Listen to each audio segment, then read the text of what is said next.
Hello, this is me again. It's been quite a while, and don't mind my barking dog. She's been hearing wind and figuring that that's something that she needs to have an issue with.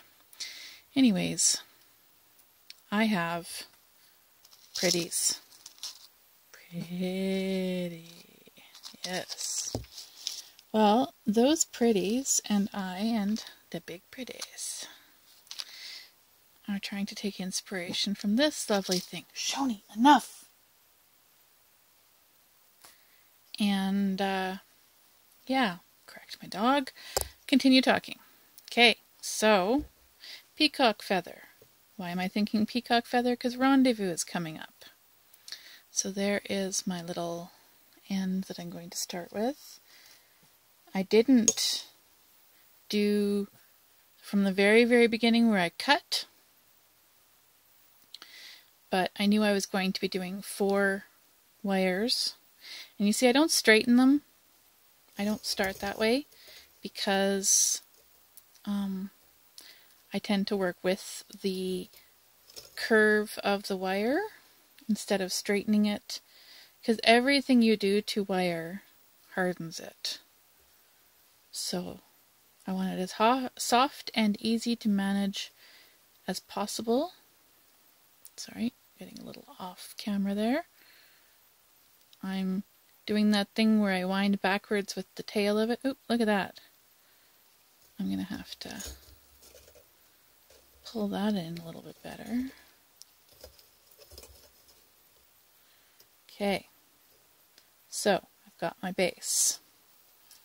I'm going to take my second wire, which I am also not straightening, because it doesn't matter what it looks like up here. It just matters where it's sitting here. I'm not going to do my wire tight enough that I can't adjust it either. So, there we've got one. What I did, in case you missed it, was I just, instead of just going around the one again, I went around 2. So here we go. We have a third one. So, see, it went around the 2. It's going around the 3 on the back, but on the front, if I can get it to go in the right one, here, it's going around 2. Can you see that? Yeah.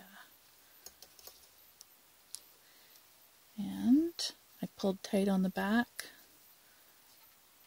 There's my 4th wire. So I'm down to 2 here. Slip it in kind of sideways so I'm not twisting up my weaving wire any more than I have to. Here we go. All 4 wires are attached.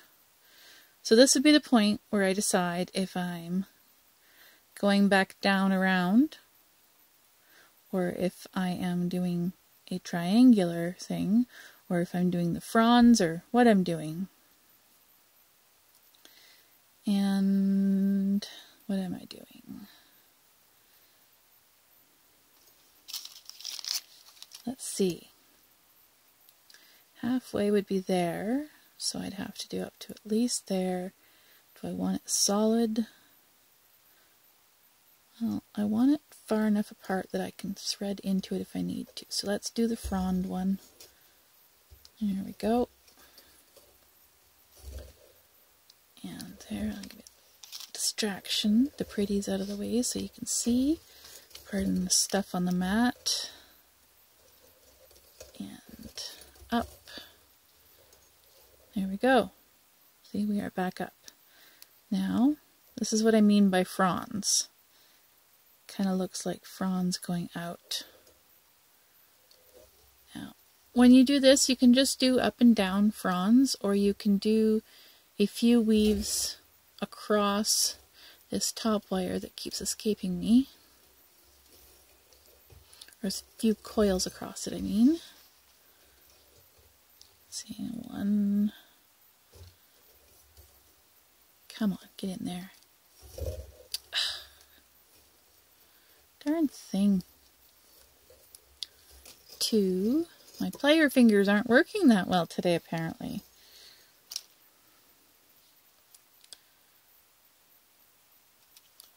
3, because I can usually hold these all nice and tight so my stuff never shifts or anything. Well, 3, I'm going to go with 4.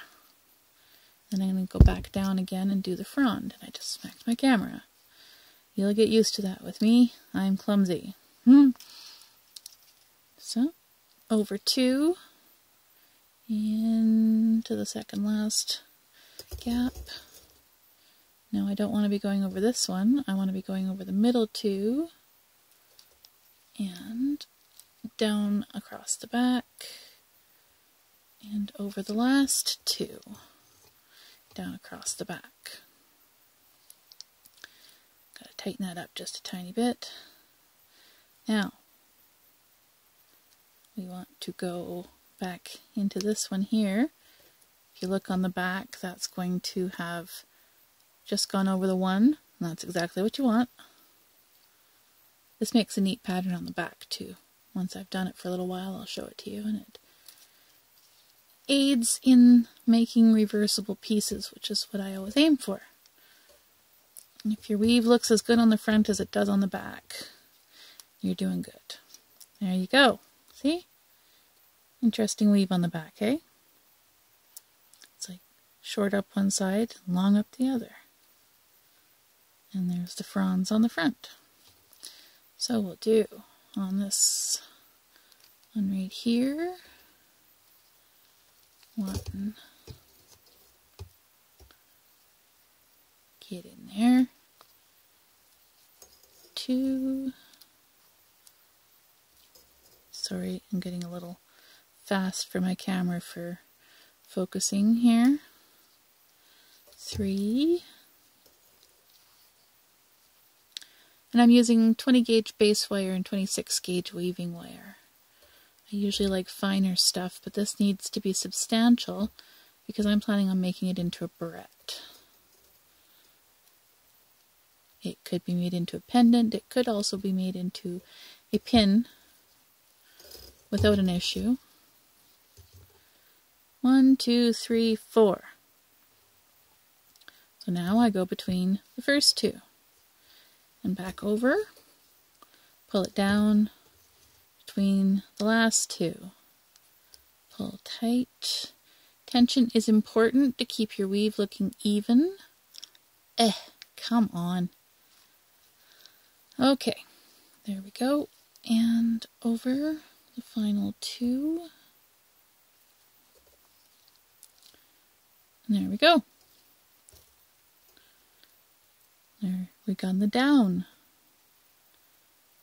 And back through this portion,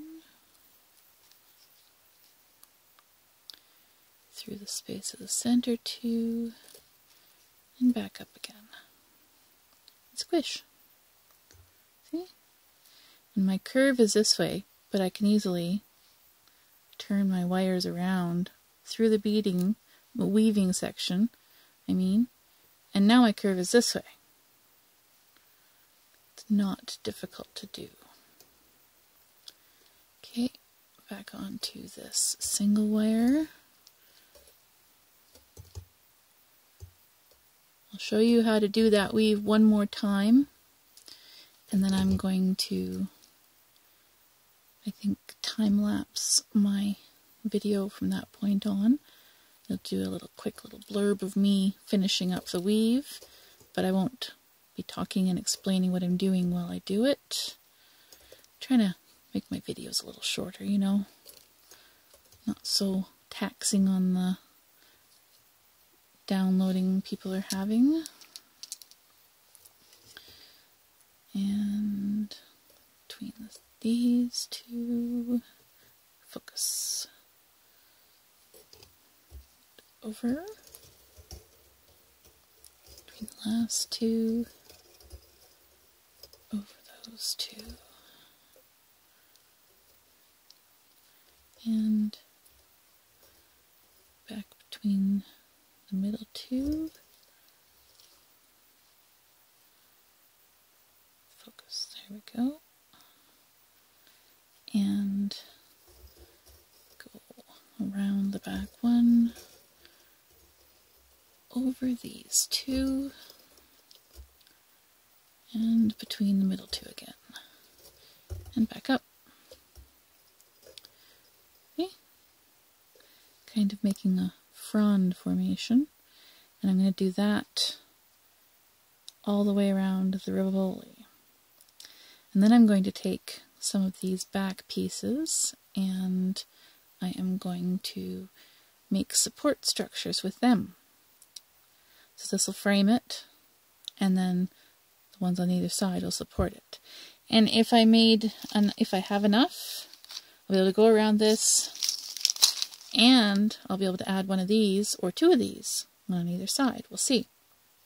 I might not have made my frame long enough to do that, but we'll find out. Okay, time lapse will be starting in a second here.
Okay, so I'm about, well, let's see here.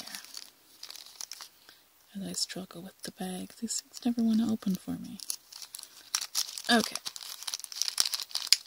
let's pull out one of these puppies. I always close them again. I'm too clumsy otherwise. So, I need to form this. And one of the reasons, if you can see right there, why I do the little gap in there, like you can see there's a gap there. Well, I just bent there, and you see how close together that is? Now, it is not the same gap anymore. So when you bend these, squish, squish, squish, they make the perfect, almost perfect, what looks like a coiled line with these little fronds coming out. I know some makers call it a sunburst, and I can see how that would be an apt name for it.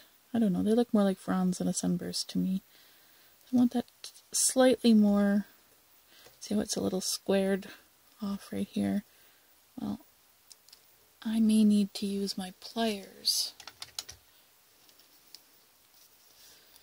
to make it not squared off, because there we go. Now my little guy is a little flattened there, so I'm just going to go along and lightly flatten the rest of them. Doesn't really change the look, but I like everything to look uniform. So if one got flattened, the rest should too. Now, yeah, that's just about halfway. So, I decide now if I'm doing the entire thing around, or if I don't think I'm going to do the entire thing around. I think I'm just going to use that as a base and go that way and that way. Okay, so that means I need to take my cutters and cut off that little piece there.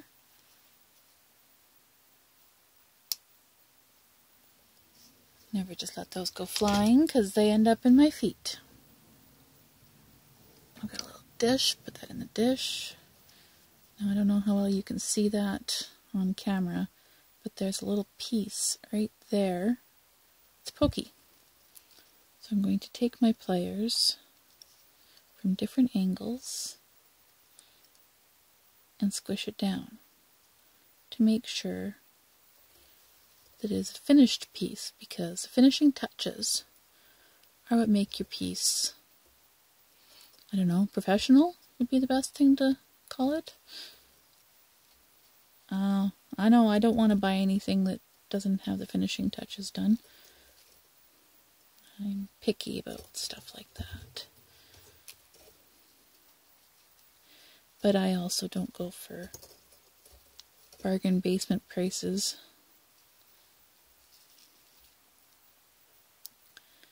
Now this one has 5. I don't think I'm going to do 5 there. Oh, look at that. See my finger from, bitch, my thumbs. Yeah, my thumb's that way too, from holding on to the wire. That's funny. Okay, so this is where you gotta work slower. It's a little bit more difficult to maneuver your wires around. Now, let's go with 2. So we'll do these 2 off to one side. And if you bend them together, you have the makings of the possibility of a nice even swirl there. So, it means these 2 go off to the side, and I'm going to put those 2 up a little bit so they're not in the way. Bend them as little as possible before I actually need to shape them, because bending, of course, regards things too.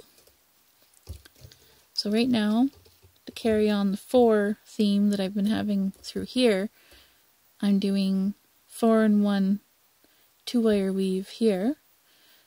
How to explain that? 3-in-1 is 3 on the top, 1 down. 4-in-1 is 4 on the top, 1 down. 2-in-2 would be 2 on the top, 2 down. This is a very commonly used 2-wire weave. 1, 2, 3, 4, and 1 over both. 1, 2, 3. Whoops, that one ended up over both.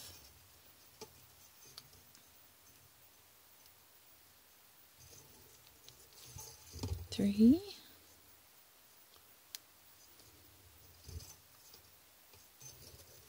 4. And over both.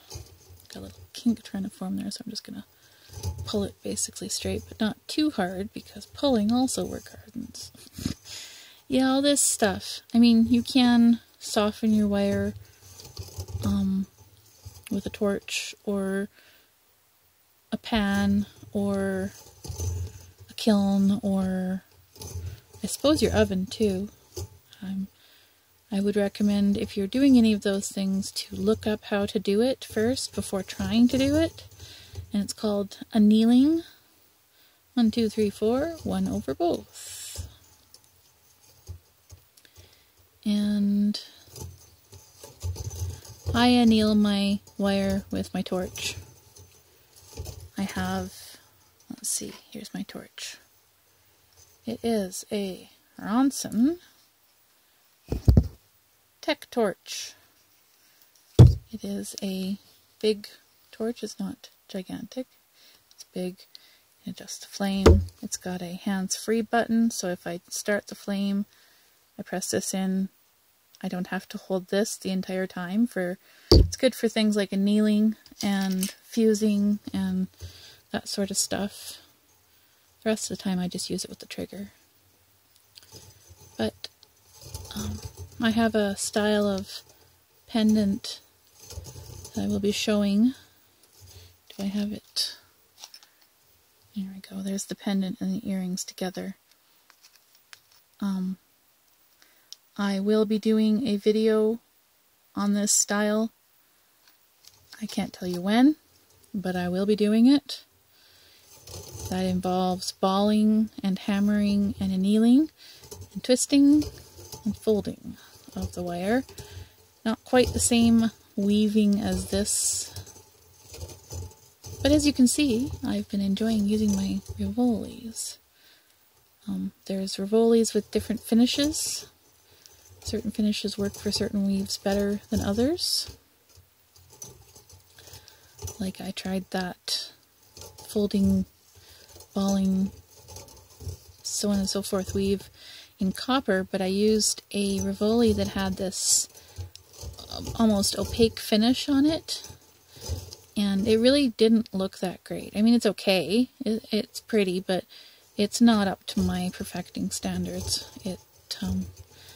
The ones like this have this cut on the side, you can see there, that lets the light in. If I hold it like this, it's very dark because the light can't get in. If I hold it like this, it's very light because the light can get in. So every weave you do, you gotta be careful to leave some light getting in spots, whatever the technical term for that is. And the one I did in the copper didn't have because it has the opaque coating on it, it doesn't have the same sparkle effect. I mean, it's sparkly, but it's not near as deep. By the way, the one that I just showed in the little bag with the earrings on it, I call an antique time portal. That's what it looks like to me. I'm a Doctor Who fan, so yeah. And I am very much a science fiction geek, and that's probably why I love wire and chainmail and that sort of thing. And this is a little tedious, but so is all of it. I'm going to have to clean this and my fingers are getting a little sticky. I wonder what was on this wire. My wire end is getting stuck around. There, got it. It's getting stuck around the tripod leg. That's funny. I don't know if you could hear that through the camera mic. Well, that was the wire going around the tripod leg and moving around. And my poor nail has a gouge in it, and don't mind my dry bits, but look at that. It's got a gouge in it already. One of these days I'll invest in falsies, but acrylics and I don't get along, so I guess I'll have to try gels or those nail wrap things that are UV hardened, because with this particular profession you can write them off as a business expense because they are a tool, which I think is pretty cool. Now, let's see here. Erg. Okay. That...